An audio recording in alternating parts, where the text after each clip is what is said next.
en unos asientos recubiertos con bolsas de plástico. Así viajaba este grupo de migrantes en el ferry que los trasladaba desde El Hierro a Tenerife. Estas imágenes han generado indignación en las redes sociales. La compañía admite que aplica un protocolo sanitario, pero que el uso de plásticos ha sido puntual. ¿Qué tal? ¿Cómo están? Muy buenas noches. En nada, vamos con todas las reacciones a estas imágenes. Sí, también vamos a conocer hoy a trabajadores en el sur de Tenerife que tienen que vivir en chabolas, en pisos en pésimas condiciones o incluso en cuevas. El incendio de una de esas infraviviendas en Los Cristianos ha destapado esta realidad. El Ayuntamiento de Arona, por cierto, investiga la situación de ese inmueble, pero fíjense en los precios que llegan a pagar estas personas por vivir en una caravana de alquiler. Los que vienen de alquiler, no sé si les han dicho... Unos 500 euros. 500 euros al mes. Sí. El Pleno del Ayuntamiento de Las Palmas de Gran Canaria ha votado no a la reprobación de Carolina Darias y sí a un plan de choque para reforzar la limpieza de la ciudad. El Partido Popular responsabiliza directamente a la alcaldesa tras un informe de salud pública que avisaba de la suciedad de las calles de la capital Gran Canaria. La Laguna en Tenerife va a poner topes a los grupos de turistas que visitan la ciudad. El Ayuntamiento está preparando una ordenanza que va a limitar esos grupos, que serán como máximo de 30 personas. Quieren reducir la masificación de gente que se vive en el centro de la Laguna, sobre todo cuando llegan los cruceros.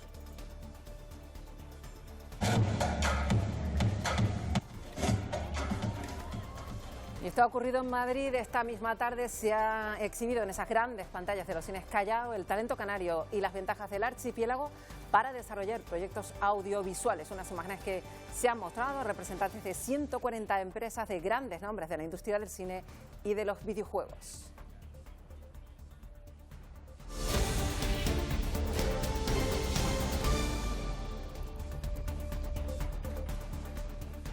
Vamos ya con esa imagen que ha provocado muchísimas reacciones, sobre todo en redes sociales. Una naviera canaria que cubre con plásticos los asientos en los que van un grupo de migrantes que están siendo trasladados de una isla a otra. Eso no lo hacen, lógicamente, con el resto de pasajeros. La empresa asegura que esto sí que responde a un protocolo sanitario, pero que el uso de plásticos no es lo habitual. Esta es la imagen de uno de los traslados de migrantes desde El Hierro a Tenerife. La compañía Fred Olsen colocó plásticos para cubrir los asientos de estos pasajeros, mientras que el resto de butacas no los tenían. Es un gesto de discriminación absoluta. La naviera afirma que se trata de un protocolo higiénico-sanitario que se realiza desde hace años con personas rescatadas en el mar. Habitualmente se utilizan telas para cubrir los asientos, pero el día que se sacaron las fotos no las tenían y por ello utilizaron plásticos. Este protocolo también contempla que estos grupos de migrantes viajen en un lugar determinado del barco y utilicen unos baños específicos. Estas personas ya han sido filiadas, reseñadas, su ropa ya ha sido cambiada, ya han pasado por personal sanitario. No existe ni nos consta ninguna cuestión de salud pública que determine que unos asientos sean precintados. Otro hecho que se ha denunciado en redes sociales es este. Los migrantes entran y salen del barco por la zona de coches. Desde Fred Olsen explican que es una práctica habitual con grupos numerosos. La crítica no es hacia una naviera en concreto, porque esta situación, recordemos que se ha producido en otros momentos también. Si tratamos a personas de una manera diferente, les estamos diciendo que son diferentes. Y me parece que eso tiene un peligro, porque ¿qué hubiese pasado si estas personas hubiesen sido unas personas mayores, personas con una discapacidad? La empresa también defiende que este protocolo está consensuado con Cruz Roja y la Guardia Civil. Sin embargo, tanto la entidad como delegación del gobierno desmienten su participación en estas decisiones. Hablando de migración, la consejera Candelaria Delgado se ha referido hoy a la desaparición de menores migrantes que están bajo la tutela del Gobierno de Canarias. Recientemente se ha llevado a cabo una operación policial que ha desmantelado una supuesta red de trata de menores con vínculos en Canarias, Madrid y Francia. 11 detenidos que se dedicaban a captar menores de los propios centros de acogida para luego llevarlos a Francia. De las afirmaciones que han salido en los medios, parece que no se trata de una red de trata, sino unas personas que vete a saber si ya desde el inicio del viaje ya estaba eso pactado. Y el Ayuntamiento de Arona investiga la situación de ese edificio de infraviviendas que se incendió hace 2 noches, se lo hemos contado Los Cristianos, pero es que ese incidente ha destapado una realidad muy complicada. Sí, la que viven muchas personas que incluso con trabajo se ven obligadas a vivir en caravanas de alquiler, chabolas o cuevas, a pocos metros en muchas ocasiones de los establecimientos en los que trabajan. Recurrir a infraviviendas para dormir bajo techo es la única opción que les queda a muchos trabajadores del sur de Tenerife. Es el caso de Laura, es camarera y vive en una habitación en este edificio de Los Cristianos. Pese a tener un buen sueldo, sus condiciones no son las mejores. Pago 80 euros a la noche. Otros compañeros que viven en cuevas, en tiendas de campaña, en el coche. Yo, gracias a Dios, pues tengo un techo, una ducha y una cama donde acostarme cada noche. Una realidad que, según denuncian los empresarios, se repite en otros inmuebles de Arona y más municipios. Cuando tú ves cosas de esta magnitud, entiendes perfectamente que esos son favores pagados, que esos son hipotecas políticas. O sea, a nadie se le ocurre pedir licencia para una cuestión como esta. Es que lo de alquilar a cualquier precio y de cualquier forma no es la salvación. El Ayuntamiento de Arona afirma que está trabajando para analizar la situación del inmueble, pero este edificio no es el único caso. En este otro parking hay quienes llegan a pagar 700 euros al mes por el alquiler de una caravana. Los precios son súper caros, 500 euros. 500 euros al mes. Sí. En este mismo espacio se encuentran también personas viviendo en casetas de campaña, una situación que viene dada por la emergencia habitacional que existe en la isla. Iba a ser un edificio de oficinas en Corralejo, en Fuerteventura, pero el proyecto quedó abandonado y ante la crisis de vivienda, varias personas han decidido ocuparlo. Una de ellas es María Inés, que empujada, dice, por su situación económica. Pues ganaba lo uno poquito, ¿no? Yo cuidaba a una señora y me ganaba 500 o 600. Fue la primera en entrar a vivir de manera ilegal en este espacio. Amontoné todo, un mes, lo tiré en una pieza sin ventanas, sin puertas y nada. Entonces, pues decidí arriesgarme a meter aquí. Y aquí lleva ya más de 5 años. En una pequeña comunidad ocupa que ha ido aumentando con el tiempo, que es un ejemplo más de la crisis de la vivienda en Canarias. Desde el ayuntamiento, por su parte, manifiestan que al tratarse de una propiedad privada no pueden hacer nada, dicen, para solucionar esta situación. Ha sido aplazado el desahucio de una familia con 6 hijos menores de edad y va a tener lugar hoy mismo en Ingenio, en Gran Canaria, pero por fin la justicia ha dado un plazo de 5 días a Visocam para que informe sobre cómo van los trámites para dotarlos de una alternativa habitacional, de una casa. Además, se ha planteado al titular del inmueble la posibilidad de negociar un alquiler social para esta familia. Solo en el primer semestre de este año se llevaron a cabo 876 desahucios en Canarias. Que de aplazamiento además es significativo porque es hasta que tengan el recurso habitacional el que no se volverá a hacer otro lanzamiento a esta familia, ¿no? La alcaldesa de Mogán ha acusado a la Consejería de Turismo de malinformar a los propietarios de viviendas vacacionales tras la aprobación de la ley que va a regular este tipo de alojamientos. Mogán, como saben, es uno de los municipios más importantes de Canarias en cuanto al turismo. Onalia Bueno invita incluso a los propietarios a no acatar la nueva norma. Hace una semana el Parlamento de Canarias aprobó sin consenso entre las formaciones una ley que regulará la vivienda vacacional. En ella se prevé que sean los ayuntamientos los que planifiquen y justifiquen en qué áreas del municipio se puedan inscribir nuevas viviendas turísticas. Desde que esta ley se apruebe en el Boletín Oficial de Canarias, durante al menos 5 años o hasta que los ayuntamientos aprueben las ordenanzas provisionales, no habrá nuevas licencias en Canarias. 5 días más tarde, Onalia Bueno, alcaldesa de Mogán, pedía cambiar la ley aprobada para equiparar las viviendas vacacionales a hoteles o a alquileres convencionales. Y más cuando el turismo, la riqueza del turismo siempre hemos dicho que tiene que estar entre todos compartida. Al final siempre se queda en las mismas manos. Los propietarios de vivienda que cumplan con ese trámite y los propietarios de apartamentos no hacer caso a políticos que están jugando con su incertidumbre. Sin embargo, este miércoles Bueno hacía las siguientes declaraciones. Háganle caso omiso a la consejera de Turismo del Gobierno de Canarias porque nos está mal informando, ¿vale?, de forma premeditada. Asegura además que la ley aprobada hace imposible la actividad clasificada. Ya ha habido encuentro entre los presidentes de Canarias, de Cataluña, para abordar retos comunes. Tras esa reunión en Barcelona, Fernando Clavijo se ha referido a la propuesta del Gobierno estatal de un nuevo sistema de financiación autonómica. Un sistema que, ya saben, podría ser singular para Cataluña. Silvia Mascareño. Clavijo no se pronuncia sobre el fondo de la propuesta a la espera de conocerla, pero no le gustan las formas, esas negociaciones bilaterales que cree pueden generar desconfianza e insiste, debe respetarse el fuero canario, el REF. Lo ha dicho tras reunirse aquí en el Palau de la Generalitat con el presidente Illa, un Illa que ha confirmado que cumplirá la ley y acogerá a los menores migrantes que llegan a las islas que le corresponden a Cataluña, pero que no acogerá a aquellos que rechazan otras comunidades autónomas. Por cierto que Clavijo, tras esta reunión, ha asegurado que espera que el próximo martes el Consejo de Ministros apruebe las ayudas a La Palma que contiene el decreto Canarias. El martes que viene debería ir, porque si no, no se puede convalidar antes de que acabe el año, que son 30 días. Y si no se convalida, obviamente, pues asuntos como los 100 millones de La Palma, el 60% de descuento de IRPF, pues realmente no podrían llevarse a cabo, ¿no? Los sucesivos acuerdos de trasladar a menores, Cataluña siempre ha estado de acuerdo, ¿no? Él obviamente comparte que Cataluña va a asumir la cuota que le corresponda, lo que tampoco está dispuesto a asumir la cuota de que otros no quieren, ¿no? El principal riesgo que Canarias tiene en esa propuesta es que quieran introducir los recursos del régimen económico y fiscal, ¿no? Que es una ley del año de 1972 que ha tenido muchas modificaciones y que lo que hace es tratar de compensar la lejanía y la insularidad.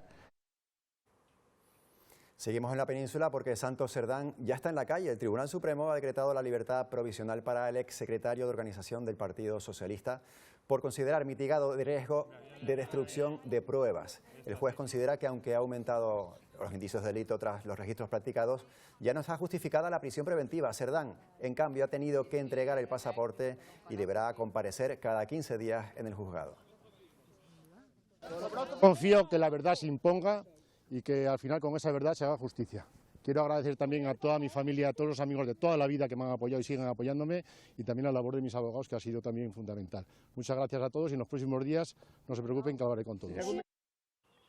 El Grupo Parlamentario Popular pide que el expresidente de Canarias, actual ministro Ángel Víctor Torres, vuelva a comparecer en el Parlamento para aclarar, dicen, su papel en los pagos a empresas vinculadas con el caso Coldo. Y para esto sería necesario reabrir la comisión que investiga la compra de material sanitario durante la pandemia. El Partido Popular cree que Torres mintió en su primera comparecencia. El señor Torres debe explicar a todos los canarios, sin más mentiras, sin más medias verdades, sin retorcer el lenguaje, cuál es su verdadero papel, cuál es su verdadera relación con la trama. El Partido Popular de Canarias quiere ir más lejos que la propia justicia, que el propio informe de la UCO, que deja claro que no hay ningún acto delictivo por parte del señor Ángel Víctor Torres y por lo tanto quieren enfangar más. Ya hay fecha, el 19 de diciembre, la exconcejal de Las Palmas de Gran Canaria, Inmaculada Medina, está llamada a declarar.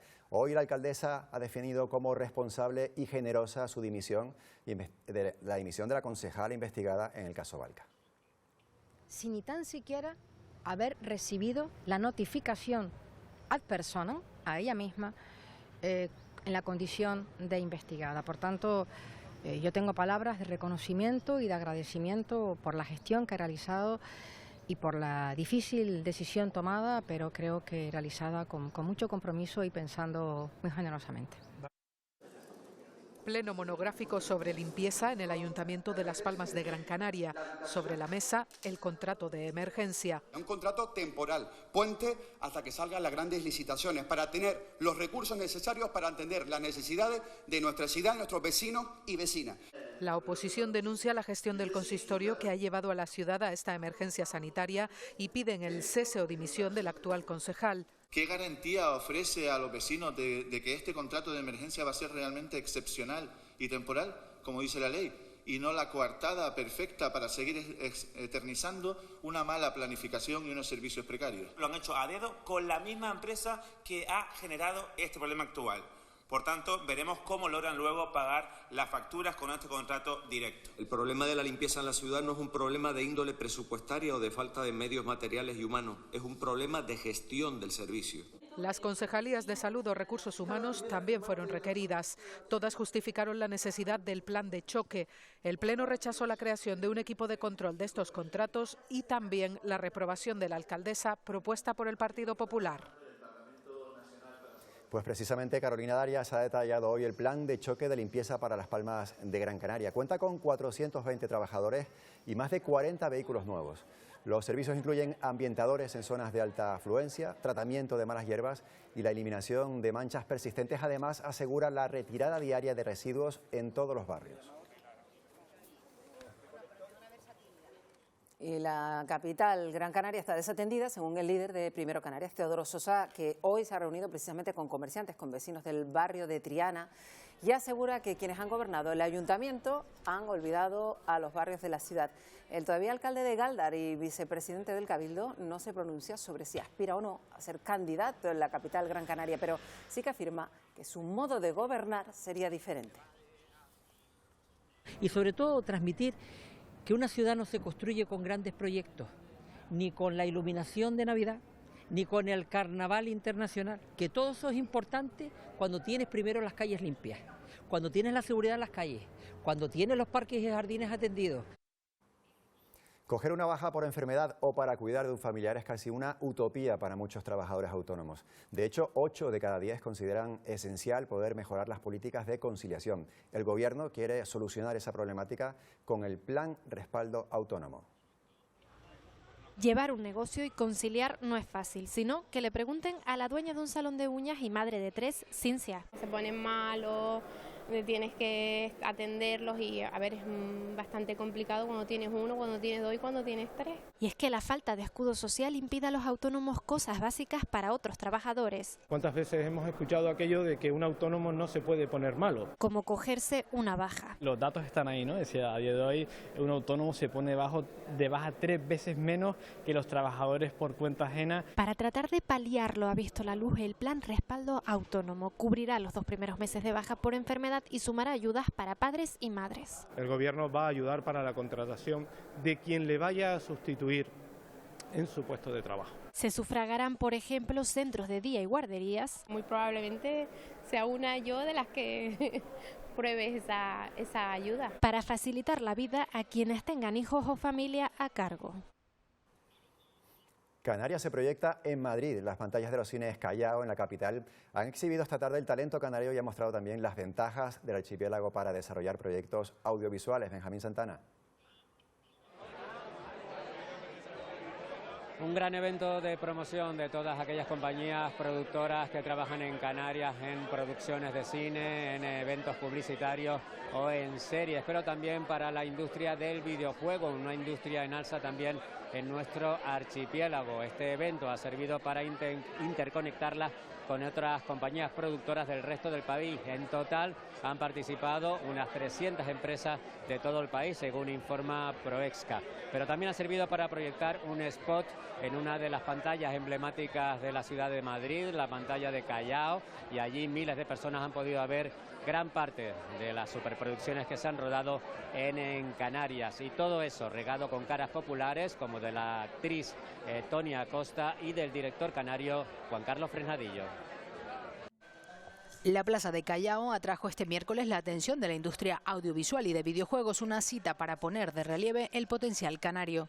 Hace ya varios años que cuando se va a los premios Goya hay muchas películas, muchas producciones canarias entre esos premiados y a nivel internacional, sellos como Arcane con League of Legends o por ejemplo Heidi, la historia del lince, son películas hechas en Canarias. Un sector emergente y que claramente está generando un interés nacional e internacional, cosa que creo que es muy estimulante, sobre todo pensando en la nueva generación de creadores y técnicos. Figuras destacadas del sector compartieron sus experiencias, por ejemplo, sobre los atractivos fiscales del archipiélago. Se ha multiplicado por 10 en los últimos, 3 años, entonces estamos viendo cómo hay interés, cómo el incentivo también está ayudando a atraer empresas y talento. Formar escuelas, formar técnicos allí y que cuando la producción va a rodar a Canarias pueda contratar a gente de nuestra tierra. Canarias registró más de 218 millones de euros por rodajes de películas y series, 158 rodajes en 2024, un tercio de los que se hicieron en todo el país.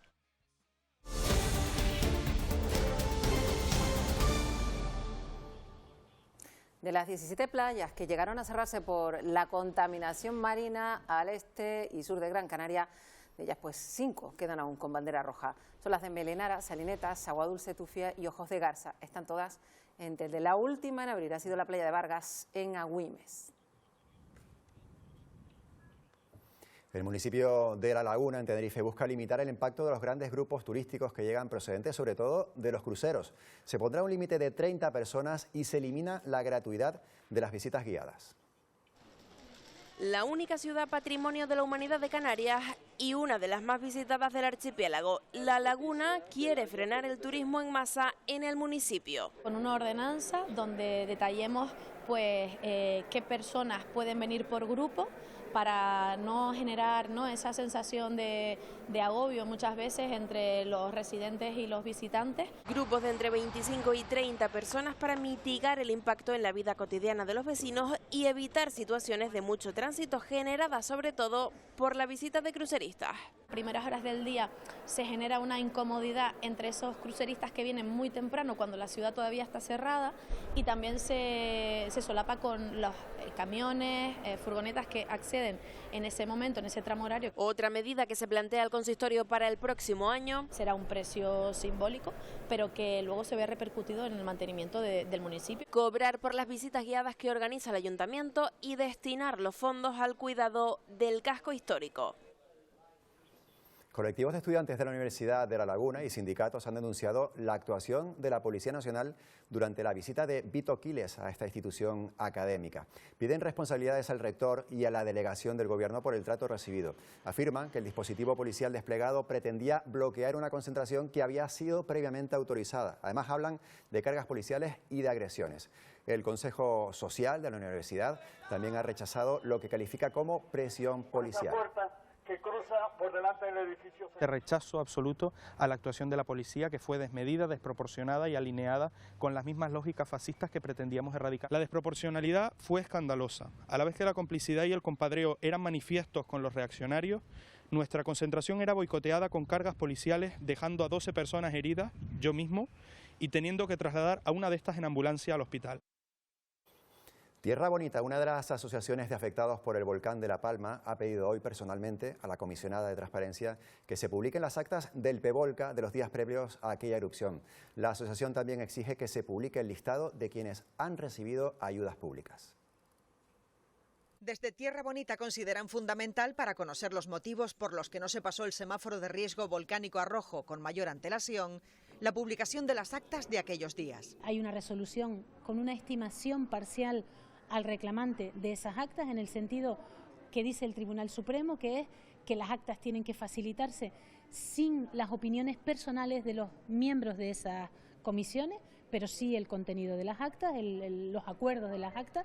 Además han pedido que se haga público el listado de los beneficiarios de las ayudas públicas. A los beneficiarios, al Gobierno y a cualquier ciudadano le interesa los fondos públicos, cómo se invierten y dónde llegan y por qué llegan, cuáles son los criterios. Ese es el conflicto que tenemos con el Gobierno de Canarias. Entendemos que la publicidad de los beneficiarios debe corresponderse de acuerdo con la ley, no hay nada más. Y sobre todo por entender que la gente sepa lo que se está recibiendo. Las tasaciones no son justas tampoco. No cabe que no tenemos tampoco información de los criterios que se han hecho para esas tasaciones. La asociación Tierra Bonita calificó la reunión como muy positiva, destacando la claridad de la información recibida y la voluntad de cooperación mostrada por la comisionada. 7 de cada 10 enfermeras y fisioterapeutas en Canarias sufren acoso en sus puestos de trabajo. Esto lo denuncia el sindicato SATSE. Aseguran que son conductas cada vez más frecuentes, como comentarios sexistas o contacto físico no consentido. Más de la mitad de las enfermeras y fisioterapeutas ha sufrido mientras ejercía su profesión comportamientos que podrían constituir acoso sexual o por razón de sexo. Así se desprende de la encuesta realizada por SATSE, que alerta de la gravedad de estas conductas. Un chiste, un tocamiento, esas palabras que se suelen hacer de forma soez, ¿vale? Que llega un momento que dices tú, esto ya es de mal gusto. Se trata de una profesión altamente feminizada donde más del 80% son mujeres y según el Sindicato de Enfermería no estamos ante casos aislados. 7 de cada 10 profesionales a lo largo de los últimos 3 años ha sufrido algún que otro atentado de este sentido. Puede surgir por un paciente, por un familiar de un paciente, por alguien que esté pasando por el hospital en ese momento o inclusive por los propios compañeros. Pretenden visibilizar una realidad que rara vez se denuncia. Lo hemos interiorizado tanto que más del 80% no lo ha llegado a denunciar ni lo ha llegado a poner en conocimiento de su centro. Y ocurre porque la mayoría desconoce que existe un protocolo contra el acoso. Por eso, desde el Sindicato de Enfermería reclaman más información para las profesionales y la aprobación urgente del Plan de Igualdad. Solo se denuncia el 15% de las agresiones sexuales que se sufren en la infancia o en la adolescencia. El arte terapéutico sirve para dar voz a situaciones que se silencian por el shock causado por las violencias extremas. La pintura o la música son herramientas que se utilizan en esta disciplina para ayudar a víctimas de violencia machista. El arte terapéutico ayuda a mujeres o niñas que han sufrido violencias machistas extremas como violaciones o maltrato psicológico continuado. Va orientado a no tener que dejar que toda la presión de la terapia recaiga, digamos, en lo verbal. Es decir, ofrecemos alternativas a la comunicación verbal. Se expresan a través de la música, el barro o la pintura. A lo mejor empiezas aquí, entonces ya vemos que aquí está pasando algo, ¿no? No tengo energía, me cuesta. Hay veces que, por ejemplo, se coge manía al color rojo por la sangre, por lo que significa. Adolescentes que lo que han hecho es embarrar todo, destrozarlo, dar golpes, hacer agujeros, porque la energía que tenían, la frustración, a veces el trauma, lo único que les pedía era destrozar. Por eso el arte terapéutico se adapta a las vivencias y al momento en el que esté cada mujer para que vayan sanando al ritmo que necesitan. Y en los 2 últimos años, los servicios sanitarios de Lanzarote han incorporado, fíjense, 15 nuevos profesionales destinados a la salud mental. 5 psiquiatras, 2 psicólogos clínicos, un psicólogo, son parte de la plantilla que refuerza este servicio. El incremento de efectivos de especialistas ha venido aparejado también con un aumento de la demanda de un 27%, mientras que los ingresos hospitalarios por salud mental se reducen en un 19%. El balance de los 10 primeros meses del año es muy bueno. Ya el año pasado mejoramos mucho las cifras de atención, pero en concreto en este año, en estos 10 meses, hemos subido el número de consultas un 27%. Los psiquiatras han visto más de 11.000 personas, los psicólogos más de 6.000 consultas y así todas las categorías. Una cuarta parte de los chicos y chicas de 15 años en España no tiene el nivel básico en matemáticas, ciencias en general y en lectura. Y esto desde luego no es nada nuevo, pero es que ahora hay una reconfirmación por parte de un informe de la Comisión Europea que acaba de publicar el Ministerio de Educación. Especialistas en la materia lo atribuyen sobre todo a cuestiones socioeconómicas y a la carga de trabajo que sufre el profesorado. En España, cerca del 30% del alumnado de 15 años no tiene los conocimientos mínimos en matemáticas, ciencias y lectura. Muy mal. Yo tengo la suerte de tener uno de 15 años, experto en matemáticas. Los españoles somos muchos de estar en la calle y entonces llevamos a los niños con nosotros. Las causas parecen ser de diversa índole. Del nivel socioeconómico y cultural, que haya un clima escolar propicio. Eso es complicado porque no es una cuestión que se haga solo a voluntad, es una cuestión que exige mucha participación, más acompañamiento. En los centros educativos y en casa, ahí, por ejemplo, es posible cultivar el hábito de la lectura. Somos equipos, sin uno no tenemos el otro. Pero no solo es importante leer, también comprender. La comprensión lectora es totalmente transversal. Hay alumnos que teniendo buen expediente, digamos, en bachillerato, tienen dificultades en comprensión lectora de un problema. ¿Creen que es necesario usar otras estrategias? Ejercicios, actividades que les motiven a seguir avanzando. Más métodos para que la gente no abandone. Pero el profesorado tiene que tener tiempo para preparar esas estrategias educativas. Así, dicen, podría mejorar el perfil de los y las profesionales del futuro. Los países que no tengan una buena cantidad de tecnólogos, una buena cantidad de científicos, serán países que no se desarrollarán adecuadamente. Vamos ahora con un adelanto de la previsión meteorológica para mañana. Edgar Cedrés, que parece que el día llega con muchas nubes, ¿no? Buenas noches, Antonio. Buenas noches, Marta. Sí, tenemos una borrasca al oeste del archipiélago y va a seguir condicionando el tiempo aquí en las islas. Nos va a traer abundante nubosidad de diferente tipo, alto, bajo y medio. Estas últimas serán las responsables de dejarnos algunas precipitaciones, sobre todo ya durante la tarde en las islas occidentales. Ya lo ven en la previsión, muchas nubes, tanto por el norte como por el sur, también en Lanzarote y Fuerteventura, aunque en las islas más orientales la probabilidad de precipitaciones será bastante baja. Temperaturas sin cambios o en descenso, bajarán sobre todo en cumbres, con un viento que perderá intensidad y una situación del mar bastante tranquila. Si les parece, luego en el espacio del tiempo lo vemos todo con más detalle. Gracias, Edgar. Vamos ahora con un repaso rápido a otras noticias. Empezamos en La Gomera. Quienes salgan de La Gomera para estudiar en otra isla tendrán una nueva ayuda, 100 euros al mes para el alquiler. Por primera vez el Cabildo pone en marcha esta beca de apoyo complementaria a otras. En total, la institución insular va a destinar más de 2 millones de euros en becas en 2026. Hoy han comenzado las obras de la carretera LZ506 en el municipio de Tías. Concretamente, los trabajos se desarrollan desde la zona conocida como El Toro hasta Puerto Calero. Las actuaciones, que básicamente se concentran en las mejoras de asfaltado, está previsto duren 3 semanas. El municipio de Tuines, en Fuerteventura, recibe la incorporación de 10 nuevos agentes en prácticas de la policía local. Una vez finalicen su periodo de prueba, pasarán a formar parte de la plantilla municipal. Según el consistorio, estas incorporaciones permitirán reforzar la seguridad y también ofrecer un servicio más cercano a la población.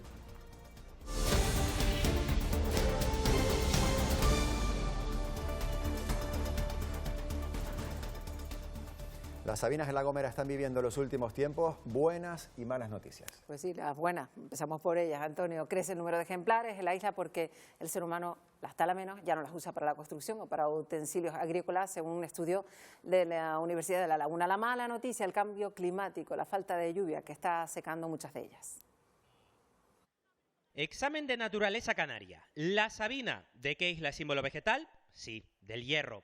Pero otra pregunta, ¿en qué isla hay más sabinas? Mayores extensiones y las más continuas se encontrarían en la isla de La Gomera, que es de hecho la que alberga el 60% de la superficie del sabinar en el archipiélago canario. Especialmente pues el sabinar de Vallehermoso pues sería uno de los mejor conservados. Sabinas como estas fueron taladas durante siglos aquí en La Gomera porque su madera era muy apreciada por el sector de la construcción. Sin embargo, ya apenas se cortan, así que el sabinar gomero ha ido creciendo en las últimas décadas. ¿Y de qué manera? La Gomera, de hecho, tiene más del doble de hectáreas de sabinar que la isla del Meridiano, 6 veces más que Tenerife. Pero ojo, las sabinas gomeras tienen un nuevo problema. Hoy día se enfrenta a unas consecuencias que estamos generando el ser humano en principio, como es el cambio climático, y los sabinares están mermándose en algunos casos debido a la falta de lluvia. De hecho, en Vallehermoso pensaban que una plaga estos últimos meses estaba acabando con las sabinas, y no, están secas por falta de lluvia. Sabina, símbolo vegetal del Hierro, pero pese a todo, también icono de esta zona de La Gomera.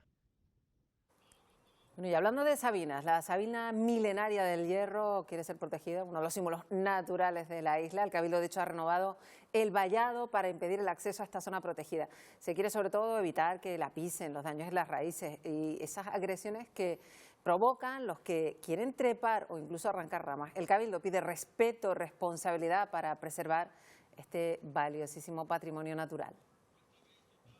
Junto con esa sabina también estamos adecuando también otras que también están un poco más abajo de la zona, que también suelen ser visitadas por la gente que queda en la orilla de carretera, pues también un poco delimitándola para ver si así evitamos de que la gente pues se siga subiendo sobre ellas y atentando contra el medio ambiente. Gracias a la participación de muchas vecinas y vecinos de Betancuria en Fuerteventura, se ha creado un libro donde se han recopilado las mejores recetas de las que fue la primera capital de Canarias. Unas recetas que reúnen el saber y la identidad de todo un pueblo. Ese es el puchero, ya le va a poner ya todo lo que le falta ya. Sabores y Saberes de Betancuria es el nuevo recetario creado por la población más longeva del propio municipio. Todo lo que llevamos a la mesa nos une como pueblo y también representa muy bien nuestra identidad. El libro es una invitación a conocer Betancuria desde su gastronomía y su pueblo. No solo cómo elaborar una receta tradicional, sino cómo era la vida antes, cómo se respiraba más comunidad. Los protagonistas son los mayores que han abierto las puertas de sus casas para elaborar esta herencia culinaria. Tejiendo todas esas conversaciones que nos hablaban del territorio, de sus vidas, sus oficios. Una iniciativa que ha sido posible mediante la participación ciudadana y el apoyo del Ayuntamiento y el Gobierno de Canarias. La idea del próximo año pues seguir rescatando esas ideas y algunas más. Yo creo que eso está dejando un legado que para Betancuria es pues muy importante. Este recetario además sienta las bases para futuros proyectos. Al final el rescatar y recuperar la identidad de Canarias es importantísimo. Y supone un homenaje a quienes ya no están, pero forman parte de nuestra identidad. Ya hay ganadores de los concursos oficiales de los vinos y los quesos organizados por el Cabildo de Gran Canaria. Unos premios que valoran la búsqueda de la excelencia y que pretenden también potenciar la calidad de los productos locales. El premio final es la consolidación de las producciones y el apoyo también a su difusión. Hemos recibido el semicurado de oveja y el primero curado también de oveja. Venimos de un relevo generacional de mis padres. Mi abuelo, para descanso, ¿no?, que fue que sembró la viña. La pena que no esté para compartirlo con él, ¿no?, pero muy orgulloso, ¿no? Trabajar juntos hace que las instituciones y el sector, bueno, avancemos y pongamos los productos de Gran Canaria en el lugar que se merece. Un año más, ya van 74 nada menos. La Casa Galicia, Las Palmas de Gran Canaria, hace un llamamiento para que empresas, instituciones y ciudadanía se sumen a la campaña de recogida de juguetes que iniciaron por primera vez en 1951. El objetivo es que a ningún menor, que ningún menor se quede sin juguetes en estas fechas tan señaladas. El año pasado la campaña llegó a casi 2.500 familias y más de 3.800 niños y niñas.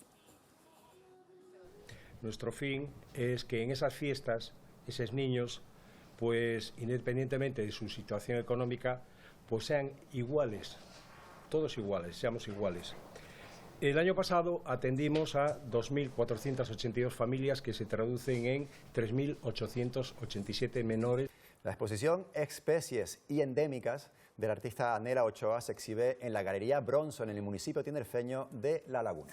Pues sí, la artista lleva su interés por la genética, especies naturales de las islas en vías de extinción. De esta forma, a través de la fotografía, obras plásticas, esculturas, reflexiona sobre la acción del ser humano sobre el territorio.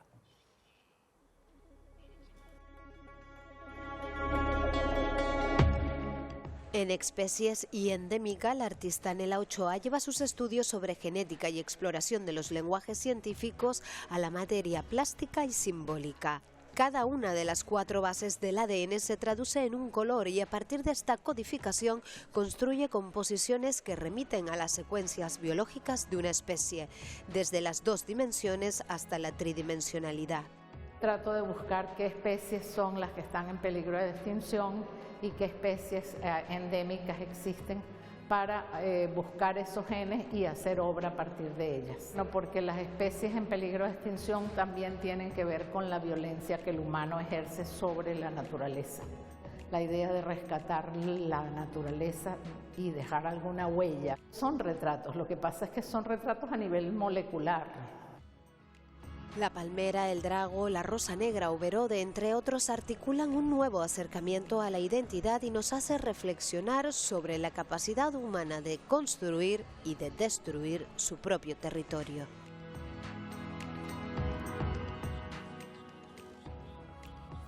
Pues terminamos aquí, ya saben que se quedan con el tiempo, se los cuenta Edgar Cedrés en nada y también con los deportes, con Daniel Álvarez. Ya saben que pueden seguir informados en cualquier momento en nuestras redes sociales, también en la página web rtvc.es, en la Radio Canaria y mañana a partir de las 8 de la mañana en Buenos Días Canarias. Buenas noches. Hasta mañana, adiós.